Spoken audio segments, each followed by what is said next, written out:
Budget ಬಗ್ಗೆ ಒಂದಿಷ್ಟು ವಿಪಕ್ಷಗಳು ಆರೋಪಗಳನ್ನ ಮಾಡ್ತಾ ಇದ್ದಾರೆ. ನಮ್ಮ ಜೊತೆಗೆ ಸಚಿವರಾದಂತಹ ಮಹದೇವಪ್ಪ ಅವರಿದ್ದಾರೆ, ಮಾತನಾಡಿಸ್ತೇನೆ. ಸರ್, ಇವತ್ತು ದಾಖಲೆಯ ಬಜೆಟ್ ಒಂದು, ಆದ್ರೆ ಬಿಜೆಪಿ ಟೀಕೆ ಮೇಲೆ ಟೀಕೆ ಮಾಡ್ತಾ ಇದೆ.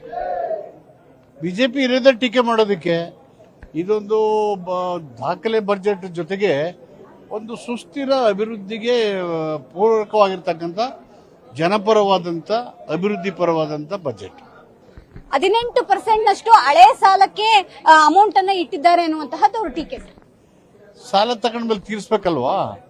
ಫಿಸಿಕಲ್ ಡಿಸಿಪ್ಲಿನರಿ ಆಕ್ಟ್ ನ ನಿಯಮವನ್ನ ಚಾಚು ತಪ್ಪದೆ ಉಲ್ಲಂಘನೆ ಮಾಡದೆ ಅದರೊಳಗಡೆ ಕೊಟ್ಟಿರೋ ಸಾಲನೂ ತೀರಿಸಬೇಕು ಮತ್ತು ಅಭಿವೃದ್ಧಿನೂ ಗಮನ ಇಡಬೇಕು.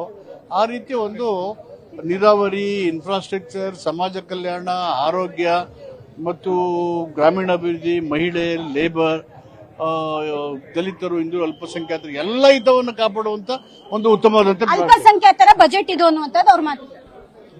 ಬಜೆಟ್ ಈ ಸಂಖ್ಯಾತೆ ಅಸಂಖ್ಯಾತೆ ಇರೋದಿಲ್ಲ. ಕಾನ್ಸ್ಟಿಟ್ಯೂಷನ್ ಅಲ್ಲಿ ಸಮಾನತೆ ಕಡೆಗೆ ಹೋಗ್ಬೇಕಲ್ಲ, ಅಸಮಾನತೆಯಿಂದ ಸಮಾನತೆ ಕಡೆಗೆ, ಸುಸ್ಥಿರ ಅಭಿವೃದ್ಧಿ ಕಡೆಗೆ ಕೊಡ್ಬೇಕಲ್ಲ, ಅದಕ್ಕೆ ಪೂರಕವಾಗಿರುವಂತ ಬಜೆಟ್.